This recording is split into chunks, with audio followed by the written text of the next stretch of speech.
Hello everyone. Today is the 18th of January 2021 and this is the Harstem Hour on Zest versus Dream, a game recently played or a series recently played in Olimo League 251 I think it was. Now this game, I watched it and I thought, man, this is such a beautiful game. There's so many little small cutesy things, so many cool plays that I figured, you know what, we're just gonna hop into this game and we're gonna go into this game extremely in depth and try to really figure out, you know, what goes on in the brain of these guys. So let's just hop straight into our game as we see right now. Hopefully, we're on Jagannatha. Now, if we think about Jagannatha as a map, we see that Toss most likely is going to be taking the line third rather than this triangle third. The reason why you don't like the triangle third as much is because it allows Terran to abuse this dead space over here to kind of jump into the third or into the main base. So if you have that line third, it's a lot easier to defend your main base, and really the only way to attack another base is by ground. You can't really easily bounce in between these two with pickups and stuff like that. So most tosses tend to prefer line thirds over triangle. Now, Terrans like triangle thirds. This one is a little bit forward. It allows for a bit of a launching point for it as well, and that left base does seem pretty exposed. There's a big area here in between them, which can be kind of tricky to defend. There's a couple of natural chokes on this map. You have this ramp, you have this ramp, you have this ramp and this ramp, which makes it easier to defend, but in general this ramp is still going to be quite tricky because there won't be any static here possible for the Protoss player. Now, otherwise, any special features on this map is of course the corner bases, which have this weird position. They can be taken as a fifth, but very often we don't see them taken until a sixth base as well. Where sometimes we'll see the Toss take this, or we see the Terran take this. I think Terran should always take this as a planetary, and I also prefer this as a fifth base. Sometimes we even see it as a fourth, by the way. You sometimes see it against Zerg as a fourth, but I don't think that's going to be happening today as a fourth. Usually we're gonna just be seeing these four bases being taken for the Toss and the Terran both. Now, starting with a pylon here at the wall, and I've mentioned this before, but if you haven't heard it, this is one of the two maps where I still believe it's worth it to make a Reaper wall. Now, the reason for that is that on this map, you can build a Reaper wall with two 3x3 structures, have a pylon in the back, and then place your tech in such a way that if the Reaper jumps up here, he won't be able to spot the tech over here. This means that whenever the Terran wants to figure out, hey, what tech is my opponent getting, he needs to sacrifice the Reaper. He's absolutely obliged to do that if he wants to know the tech, either the Reaper or a Reaper and a Hellion. And from that point on, he can get it, but he does need to sacrifice something. And this is one of the only maps where that's possible. This map and Oxide. All other maps, you need to make the pylon part of your wall. And the moment this pylon is part of your wall, you will never be able to hide your tech. You could just say, well, Kevin, what about the second pylon? Don't you have a second pylon? That's true, but the second pylon should always be built on the low ground for potential walling and also for potentially building a battery if that's necessary. So in theory, you'll never be able, or in practice, you're never going to be able to hide anything, or you have to play extremely unsafe. Sometimes when people play Stargate, we see a second pylon in the main base because with oracles you can defend some stuff that you usually need a wall for. Now we see the boys chatting away a little bit. A bit of harassment here. And the moment Zest goes in here, the one thing he's looking for, there's two things he's looking for, right? So first of all, he wants to confirm, hey, is the barracks over here on this side? If the answer to that is yes, there's two things that can have happened. That is the gas taken before the barracks, or is the barracks taken before the gas? If the gas is taken before the barracks, that will indicate slightly less economy because you have less minerals. Minerals are of course the main resource, or well, the only resource that matter when you're trying to increase economy. Anything that increases your economy is built out of minerals. So if you have a build that prioritizes gas over minerals, you're going to be less rich basically. But this was a barracks first. Now this means that the factory is going to be a bit delayed and that you need at least one marine before the reactor. Another thing that's important to note is that it is possible with barracks first to still get a faster factory and to get only a single unit out before reactor, but then this Reaper needs to be a Marine. And in that case, you won't be able to get a scout in at all. Now, another thing to note here is that Dream decided not to scout at all. This gives him a little bit of extra money, but what it also does is he isn't sure now if the second pylon is at home, if this even was a core before Nexus or a Nexus before core. This is important to note because very often we see Zest actually play Nexus before core. Now, the thing with Nexus before core is this is core before Nexus, by the way. In this case, your core will finish at around 2 minutes in game. You'll start your Adept immediately and try to pressure across the map. But if you open up with a Nexus before core, the build orders work like this. So if you play Nexus before core, you're gonna be going 20 Nexus, 20 Cyber, 21 gas, and 22 pylon. So that is a gas before pylon. Also, it's slightly more probes for you, but the main thing is gas before pylon. This allows you to get tech quicker. So if you open up Nexus before core, something that is not completely uncommon, especially for Zest, is to then proxy a second pylon and build a Stargate. And with the faster tech, get a very fast Oracle in your opponent's base. Of course, if you're not scouting as Terran and you're getting proxy void rate from like a 12 pylon, 13 gate, that can also be very, very tricky. So these are a couple of things that you always need to keep in mind. Sure, he's saving some extra minerals, but it does come at a cost. This is a cute little move. In order to get the Reaper there as fast as possible, you never want to straight up rally. You want to make a tiny rally towards the quickest path. If on this map you straight rally to the opponent's base, you actually get blocked by your depot, and it's just gonna straight pop out on the top side of the barracks because your rally point gets blocked. So it's something you'll see in all pro games to save those 1.5, well, it's probably 1.5, 2 seconds on that Reaper. Give it a little bit of extra time. You always rally it out like that, just in case something is blocking it, just in case something goes a little bit wrong, something goes awry. Now, Reaper pops in, sees the second pylon, and this is all the information that Dream knows. Sees the second pylon and sees the Nexus timing. So now he knows, okay, this is not going to be a proxy Stargate on my side of the map. I know he's a regular Nexus. I know he's going to be most likely shading an Adept across the map, okay?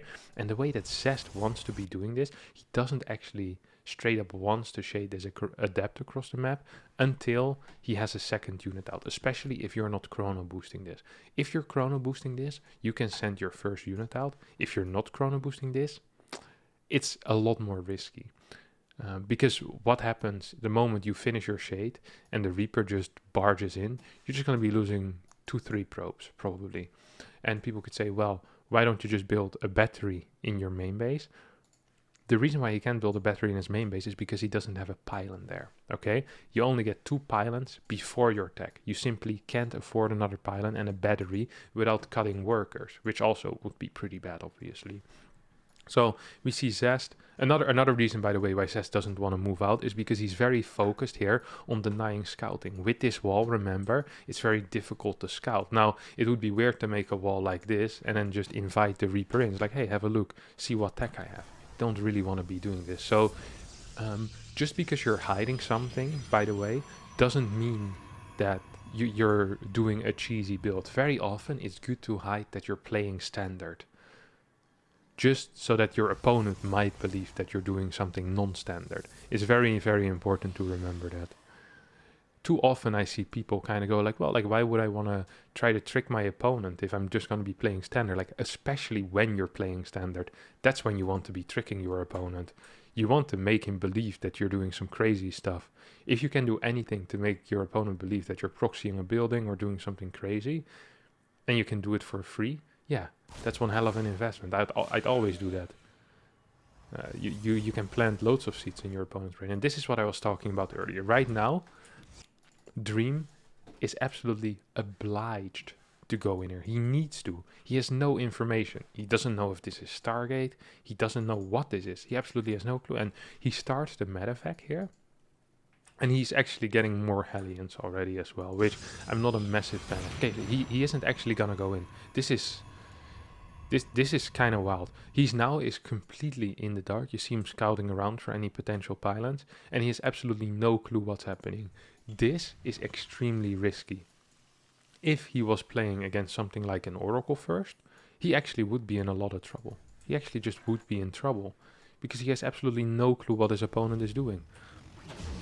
Straight up Oracle probably would just, I don't want to say win the game, definitely be able to do a fair amount of damage. Think 5, maybe 4 or 5 workers, and in a PvT, that is a very, very big deal. Now, Zest's warp in, let's have a look at his builder, okay? So he straight up rushed Twilight, Adept, Twilight, Stalker not Chrono Boosted, remember? Instead, he's been investing a crap ton of Chrono Boost into Blink. And look at that timing where this Blink is going to finish. It's absolutely insane. It's going to be so freaking fast, like 430, 432. I don't actually like that final Chrono Boost on it, but it's okay. Now, another thing that he did is he only went up to 2 gates and then a 3rd base. And the thing I love about this is that many times you'll say, well, isn't 2 gate just a lot less safe? Well, not really actually, because what 2 gate allows you to do is to constantly be warping in units. You're investing less in infrastructure, so you can invest more in units. The infrastructure that you do have can constantly be working. You simply don't have the money to afford triple warp-ins all the time without cutting anything else. So this actually is pretty cool. And another sick thing that he did is that he got this hallucination, or this sentry, which will be able to hallucinate in a little bit. Now you might say, oh Kevin, this hallucination is way too late to spot what the opponent is doing, right? This Hellion, it's 3 Hellions with the Metavic is already here. But this hallucination is not for this. This hallucination is to make sure that you can scout the follow-up, to see if it's like a tank push, to see if it's triple CC. And what it allows you to do, it allows you that every single observer that you're gonna build, you can keep it at home, at least the first 2, so you can spread those out around your base to get vision of where the harassment is coming from, rather than having to send one across the map, which very often what happens is you send the first one across the map, and just at that point you needed the detection somewhere, or you needed the vision somewhere, and the hallucination kind of circumvents that. You're not using robotime, you're just using a single warp in for a unit. Now, there's one thing here that I do want you guys to pay some attention to, and that is that Zest over here doesn't have any map vision. I think this is a mistake. If he had a pylon down here, this entire right side would basically be spotted. He would know exactly, hey, this is going on here, you know? He would know exactly that nothing could come from the right side, because he has full vision there. He has an Adept in front over here, and then a pylon down here, a pylon here. You basically have a complete line of vision. Now, the way that he's positioned his army at this point is that he has his Blink Stalkers in the middle between the main and the natural. He has Blink done just in time for whatever is going to hit him. He has a pylon on the far left here, so he has a pretty decent idea if something is gonna go in, where it's gonna come from. He warps in 2 Stalkers just as his opponent is hitting, and he has the perfect amount of Stalkers, pop, to kill whatever it is. Well, doesn't quite get it. This trade actually wasn't great, but he did stop the harass, and he can continue building his probes. Now, it sucks that he lost the sentry, because now the hallucination, of course, doesn't quite work out there. Meanwhile, what do we see from Dream? We see him going home with his Metavic to repair. Don't want to lose that Metavic, can be very helpful later on. And he's just going to keep his 2 Hellions on the map. And what these 2 Hellions do is they force Zest to leave some units at home. Right now, Dream might be afraid of a counterattack, but by keeping these 2 Hellions on the map, the funny thing is you don't actually really want to be doing damage, but if you see too many units here, they're kind of like your insurance policies. Like, hey, okay, you have 7 Stalkers on my side of the map. That means with these Hellions, I can just go clear some probes. I'm not a big fan of him sending these 2 back. I don't think he's sending them back all the way. He's just trying to move them to safety. Now, this move from Zest ideally would have been done with a hallucination scout to confirm that there isn't Banshee. Banshee here is the only thing that is much of a threat. and could be kind of annoying. The reason I say that is because if it is anything else but Banshee that was going to come as a secondary harassment unit, Dream probably would just die against these 5 Stalkers. So imagine for a second that instead of playing Tank and Raven, my man Dream here decided to make a second medevac and 3 more mines. That would mean that all he had to defend is 10 Marines against 5 Stalkers. You're probably just going to lose every single Marine, or you're going to lose 6, 7 different SCVs. You're not going to be able to get a tank out. You're going to get kited forever. The other guy has Blink. He outranges you. Stalkers are just better than Marines. Okay, and sure, you might be able to get 3-4 probes with your mines, depending on how well the toss reacts, but he can just pull all of his workers away, do a double warp it, and most likely be fine. That scenario usually is better for the Terran. The reason why that's not the case with Banshee is because Banshee can shoot multiple times, so it's not like a mine where you just pull away with your probes and you're fine. And on top of that, a Banshee does damage by itself. It doesn't require factory units in it, unlike a medevac. Medevacs are useless by themselves, Banshees are not. So while you're building a Banshee, you can still build a tank. And that means you can still defend something like this with your tank. Now, so this play that Zest did here wasn't completely safe, but it also wasn't super risky. It's like, well, why would he move out? What if a second medevac goes in? If a second medevac would have gone in, Zest would have been completely fine. The only real risk here was a Banshee. Now it gets 4 workers, which is honestly a nice amount of workers to get. And he also forced a small pool of the line here. Now the follow-up here for Zest, once again, ideally he'd have seen this 3rd CC, but he didn't, so yikers. You know, that's just the way it is. His follow-up is going to be to add a bunch of gateways. We see him going up to 6 gateways and a prism. This is something we've seen Zest do a crap ton, and I absolutely love this. This tends to be better against against 3-Rex, by the way. I think Zest realized at this point that it's not 3-Rex just by seeing the complete lack of Marauders. This is a good trick, by the way. So the way that Terran works, I'm really planning on going very in-depth this game, okay? Just also kind of some basic stuff, but the way that Terran works is that they get 2 tech labs, 2 tech labs total. They get 1 tech lab on their factory and 1 tech lab on their reactor. And the moment they're adding the barracks, they're gonna be still building probably 1 unit from the factory. So very often you see like a medevac and then maybe a Raven or just a single medevac and then the tech lab being built. The moment you see only Marines in an army, that very often means that the only barracks that's currently building is the initial barracks that got a reactor, right? That means that the factory and the starport are still producing and there's no barracks yet. So sometimes if you're very good, a lot of the times just by seeing the army comp and seeing, hey, this is only Marines with like a bunch of factory units, probably means this is a triple CC build rather than a 3-Rex build. And these are just like little clues which you can get from just seeing what your opponent has. You don't necessarily need to see your opponent's base to know that there's a 3rd CC here somewhere. And if you know there's a 3rd CC, you can probably go a little bit higher in workers. You can probably be going up to 5 gases. People will look at this and say like, well, Zest saw absolutely nothing. He went up to 5 gas and 62 workers. When I do that, I just die to like a 3-Rex push, which hits at 630. That's true, but Zest did get some information, and that is that there's no Marauders in this army. The unit count in general was quite low, and he saw a Raven after a medevac as well, which, don't forget, every unit you build on the starport extra delays your stim or combat shield a little bit further, because it means that tech lab isn't being used on a barracks. We see the Raven here trying to deny any type of observers from coming in. I think he might have already gotten an observer. Yeah, he already did. I missed that. I'm sorry for that. Probably that 1 kill on the Raven. I think he got it with an auto turret.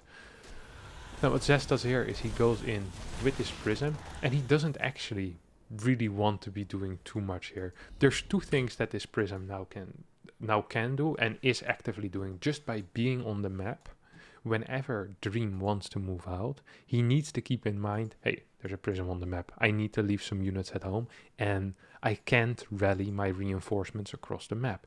means every single push that Dream can do from this point on will just be with 8 to 10 supply less. That is a big plus.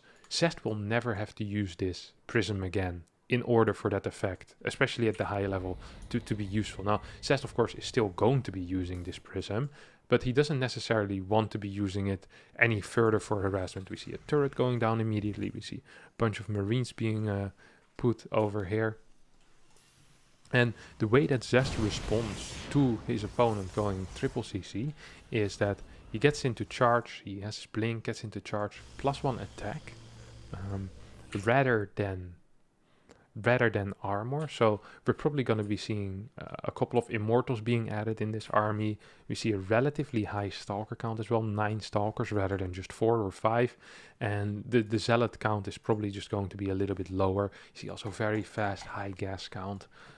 I wouldn't be surprised that if he plays against something like 3-Rex that maybe he would prefer armor as well here. So you can stay on lower gas and still have very useful units. But because he's going so high gas, he's going to be able to get these high impact units like the Immortal, which do benefit a lot from the attack upgrade. Of course, his army is still going to consist of a lot of zealots. It's because you need a mineral sink somewhere. And the way that Zest is playing this is by rushing out Storm straight away, putting them in a prism, and then pushing extremely fast with that prism and with Storm. Ideally, he'd be hitting the moment his Storm finished. Now, he's going to be a little bit late, and also, there's something very important that's happening here. He is lacking a sentry in this army. And a sentry is like, it almost feels unfair if you think about how good the sentry is. The sentry is a unit that always represents 2 armor upgrades. And obviously, the bigger the army is, the better armor upgrades are. But with sentries, usually, the bigger the army is, the harder it is to get every single unit in your Guardian Shield. But getting 2 upgrades for free with a unit that costs 100 gas is always going to be worth it. And sure, it's not going to cover everything, but it's such a massive deal that not having a sentry in your army is actually always a mistake if you're playing against a range-based army. There's always some utility that a sentry can get. I don't understand why it doesn't have it. This is an absolute mystery to me. I think if he has a sentry in this army, this fight that we're going to be watching right now straight up just ends. The impact that it makes is so big. Just for fun, if you want to just try different fights in like a unit tester. Just type unit tester in the arcade and try it out, and just have a look at the impact that the sentry can have between different compositions. Okay, we want to be going at this fight very slowly and just see at how Zest decides to engage. Very often the best way to engage these armies is to come from 2 different sides, okay? Zest is not going to do that. The reason for that is, by the way, is that zealots completely murder Marines and Marauders, but only if they get to them. The moment the Marines and Marauders can keep kiting into mines, then yeah, the Marines and Marauders are just a little bit better because they're doing more damage while the zealots are busy walking.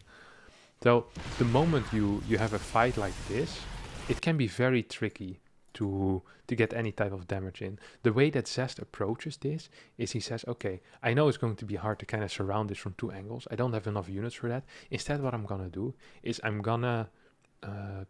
basically gonna force you to kind of attack into me. I'm gonna force you to defend something. You now have something to fight for, and that is this mineral line. This mineral line is gonna be under attack by 3 zealots, which now means that Zest doesn't really need to attack into this, because he already has this as basically an insurance policy. Now, he makes the mistake here of probably keeping them in the same control group, and he pulls them back with his army. I think these zealots never should have left here. They always should stay here. Having a little run by or a little move like this, where you force your opponent to attack into you, is actually super brilliant. Now, he got interference matrixed on this prism and couldn't drop his Templar. One of the reasons why I like to always feedback that Raven, even if you sometimes feel like, hey, maybe that's not worth it. I think it's almost always worth it just to stop these interference matrices, these turrets. And that's actually gonna go back. I'm not a massive fan of going back in this type of case, but I mean, it is Zest after all. He's transitioning behind this. This is something we triple robo. That's something we don't see every day. this is something you very often see, is where you're kind of, so you have your, you have your initial push with whatever that is. That's going to be with some type of tech. In this case, it's going to be your storm push with charge lot, with stalkers, and you're going to be able to maybe do some damage, but probably you're not going to be able to win. Then there is a phase afterwards where probably if your opponent is not in a defensive position, you're going to have a superior army. Okay? That's just kind of how the game works. Like you're going to have a power spike basically over here, and the opponent is still busy researching some tech, and there's going to be an area where you can't really you can't kill your opponent anymore, but you still have map control because of your tech advantage. And that is the timing that right now Zest is in. And Zest is using that time to transition to the next tech that he wants. That's going to be Colossi or Disruptor, at least Robo base. But during this, because he still has a power spike, he doesn't want to give up map control. He wants to pretend to be strong for as long as possible. He wants to make Dream believe, hey, I'm going to be doing damage. Or I can be doing damage. I can kill you maybe even. So he kind of postures with this main army and then does a storm drop at the same time. So he's trying to get further ahead, and he's trying to force his opponent to kind of stay on his side of the map. And that's very, very smart. Now, I think Dream kind of sees through it at this point. He's like, hey, wait a second. If you're using Storm on my SCVs, it means there's not going to be as much Storm on my units, right? So perhaps I can just move out on the map. And this is very important for Terrans to realize. It's the moment where TOS is weak.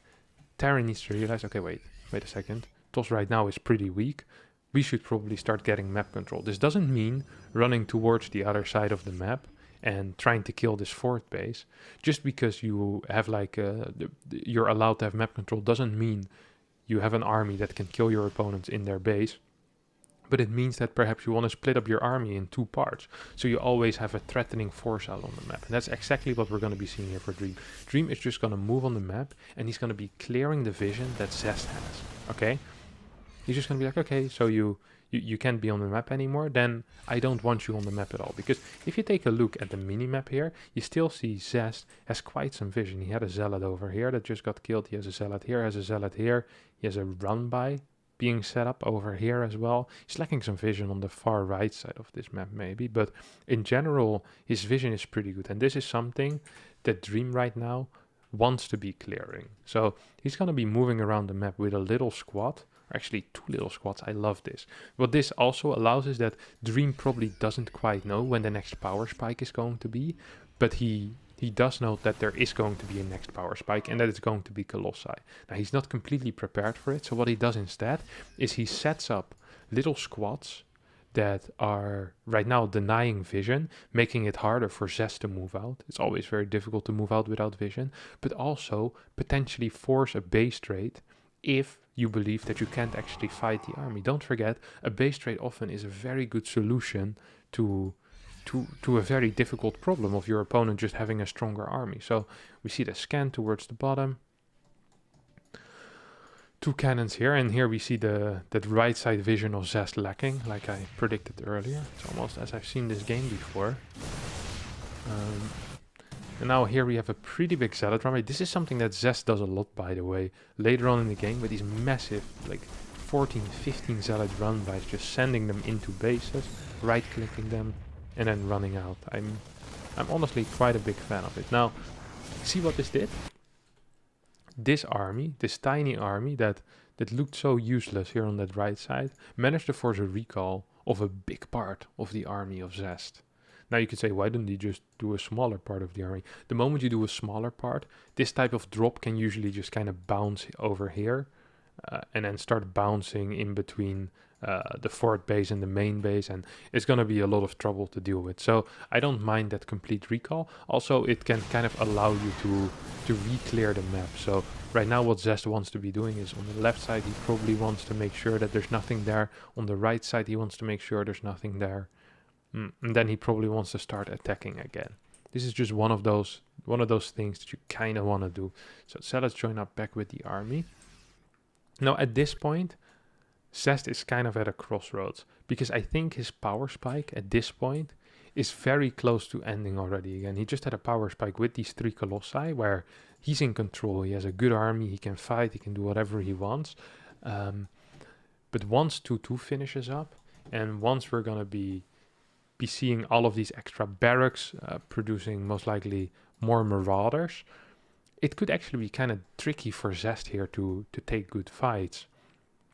So he needs to decide right now, hey, do I want to take a 5th base, start going into disruptors, and maybe get a Dark Shrine as well to go really into that later phase of the game, or am I going to go for an attack? And Zest decides to go for an attack, but he makes a vital error here. And that is this error. He has no vision on the left side. He has semi-vision on the right side, but 0 vision on the left. And that is exactly where this army of Dream is going to be going straight into the 4th base. That is a major mistake.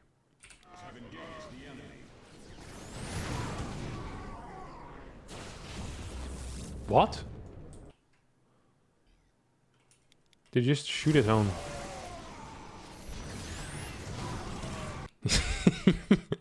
So I don't know, guys. I don't know what it is either. I guess he just moving on the ground, accidentally shot his prism. That is one of the moves that I do not recommend at any level. From bronze to grandmaster, shooting your own prism is probably not it, my friends. It's probably not it, okay? So he keeps moving, and now the base trade kind of starts, okay? And the moment the base trade starts, I always love to look at the initial reaction of both players. So we see right now, this is the first time Zest realizes there's going to be a base trade. He's like, oh crap, this is a lot of stuff. So what he does is he wants to be defending, and he wants to be doing it fast, right? His first response is warping in Zealots. Perhaps if you think a little bit further ahead, then, okay, I want to defend then ASAP, you know. There's a couple of things that you want to do if you have a systematic response to these things. Maybe instead of 4 Zealots, this is 3 Zealots and a Templar. Maybe you can realize, hey, my Nexus is going to fall. 2 pylons are going to be falling. Maybe I should add a couple of extra pylons, you know. What is the last base that most likely he's going to be going to as well? You can think. Probably this one. The reason for that is because there's a natural path from the 4th to the natural into the main base, because you want to be taking out the production as soon as possible. That's always one of the main things you want to do in the base trade. So this base is going to be the safest. Now, what do you want to do there? Maybe add 2 gateways already. If you're going to lose your production, maybe throw down a Dark Shrine. These are things that if you're clearly thinking or have a plan ahead of time, these are things you can be doing. Zest instead warps in 4 Zealots. This has no potential to defend. I know that, you know that, he knows that. You're never going to get enough Zealots to clear this. If we're looking at numbers, in order to beat an army like this, with this many medevacs, with mines, with a ghost, you're probably going to need somewhere around 15, 16 Zealots. There's no way you're going to get 15, 16 Zealots. It's just not possible. So it probably would have been better to instead really save up for the future and try to look at the bigger picture here. The long con, basically. So what Zest does is kind of similar, is he clears this base. He's a little bit slow with going into the main base, but without a prism here, I guess he can't really reinforce this position either. If only he had a prism here, that would have been so nice now, wouldn't it? If only he had a prism. So this base is going to be taken out as well. I think this was not necessarily a bad move, going to all these outside bases. The problem here is that Dream just managed to actually have a pretty decent army, which he can hold the main base with. And Zest can't. Zest decided to go for Zealots. Dream decided, okay, instead of rallying down, what I'm going to do is I'm just going to save up units into the main base. Probably was the better call here. Now we see Dream is in his opponent's main base. And Zest, well, he's trying his best, but I don't think it's going to work here. Now, the one thing that Zest does have over his opponent is that he still has some mining. But now, finally, Zest starts to realize, hey, wait a second. I have absolutely 0 production. And that's an issue, obviously, because or serial production, he has no pylons. And this is really the little bit of foresight where if you have a very good idea of what you want to be doing in those situations, then it's going to be a lot easier. Just if you think ahead, just even a little bit, you can see that the decisions that Zest made here definitely weren't perfect. As we hop back straight into the game. 36 workers go down. See, the upgrades are better here for Dream. 3.1 was in production for Zest, but it's never going to finish. And the moment one of the players loses their production, that usually kind of signals the end for them. Okay, that is most of the time not a great thing. Now, eventually Zest most likely is going to be able to push up this rank. He has thermal lens, which is extremely important. He has bigger range. He has a crap ton of units. The problem is that he needs to move very slowly and very carefully.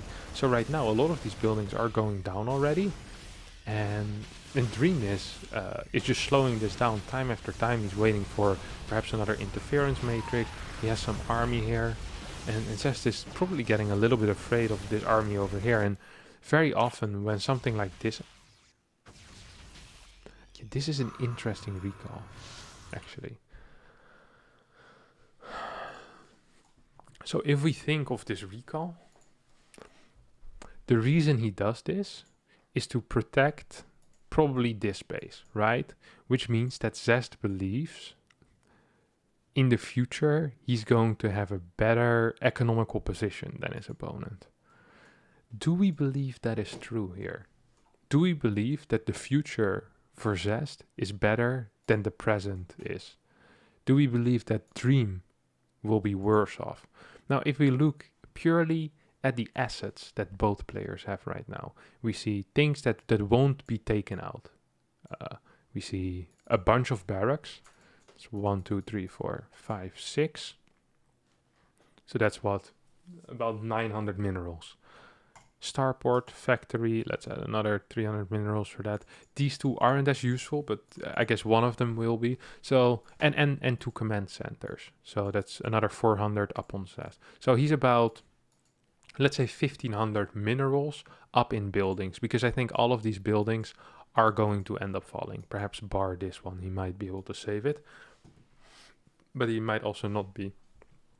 On top of that, he's mining a base that is almost empty.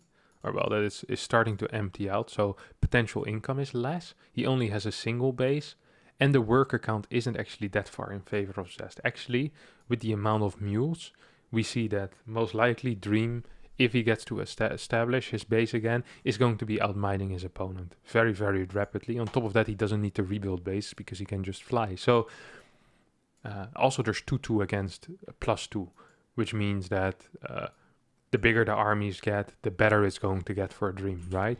So actually, I think that was a mistake. That was bad. That also was a mistake. And this also is, oh my god. That actually were massive mistakes. But already the recall, I think, was a mistake here. It's difficult for him to say, because perhaps he isn't completely aware of where all the assets lie of his opponent. But I think it's fair to say that the recall wasn't the call that he was supposed to make. Now, it's gonna save at least 3 gateways, which is nice, but they're very far out, and they're not in great positions, not easy to defend whatsoever. You see his income isn't actually that great, like 700 a minute, and he's gonna have a very difficult time taking an extra base. It has to be this base. It's the only base I can imagine he can take. His opponent will have complete map control as well, so basically all of everything here is in favor of Dream. I think even if Zest doesn't lose those 6-7 stalkers for free, he's still not going to be able to easily contest for map control. I think this army might just be a little bit too strong. I do not quite understand why Dream is deciding to move in here, or wants to fight even. It just seems like a little bit of a weird play to me. I think he's in a superior position over his opponent. He has better production. He can potentially even get +3. He already has map control. And in case of a base trade, a secondary base trade, he's going to be in a way better spot as well. So I think what you do in this case, being Dream, is just kind of wait it out and you continue your Marauder production. I don't think there's much you can do. On the other hand, I guess there's not too much risk for him moving around here with this. Like, it's not like he can really get blinked upon when you have EMP and Marauders. Stalkers just die a little bit too fast. This just seems a little bit risky by Dream though. Not a massive fan of all that.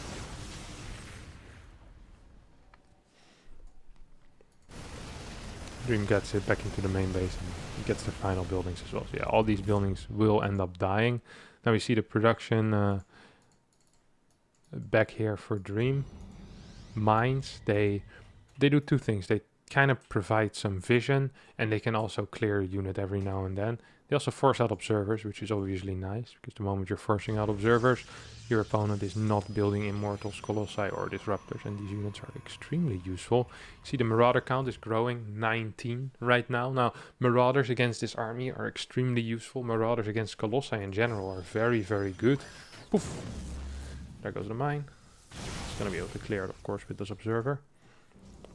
And I bet you, at this point, Zest is regretting not trying to finish that game a little bit earlier. He definitely is going to be regretting that. I love that Dream is still playing with these split forces. I don't necessarily love his aggression, but I do love that he just has these armies split. So in case that Zest wants to fight in one position, imagine that Zest goes, okay, I want to fight this left side army. The left side army will run, and the right side army might push forward, try to snipe this base, try to go for a pylon over here. And you're just kind of juggling these two armies in combination with Scan.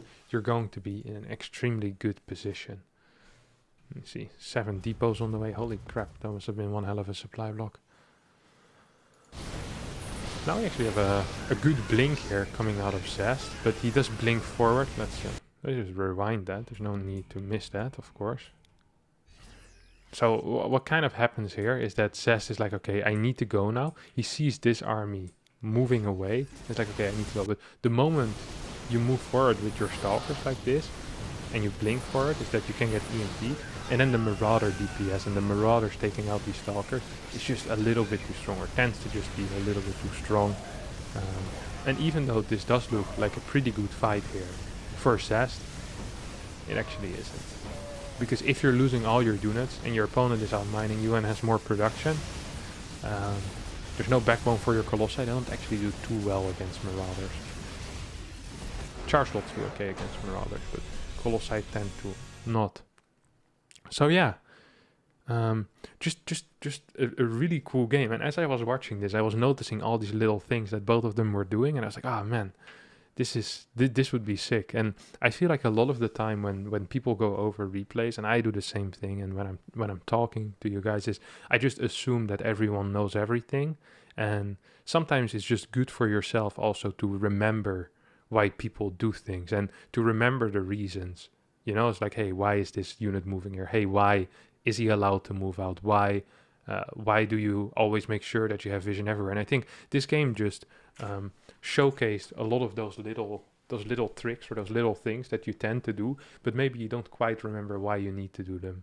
And I just thought it was a great reminder. And I mean, both of these guys are fantastic players. Dream has been absolutely on fire in the past, I want to say, 8-9 months. I've just been loving watching him play. Sure, he's not the best Terran, but he has a very cool style, which very intelligent. I think he's a very, very intelligent player, and I'm just glad to see him at a high level. I think that's going to be it for today's episode of the Harstem Hour. If you did enjoy this, don't forget to subscribe to my YouTube channel. That really is the best way. Thanks, by the way, to Froze Giant for sending me this awesome t-shirt. That's it's much appreciated, and I'll hopefully see you all next time. Bye-bye. Don't forget to hit the like. Smash it.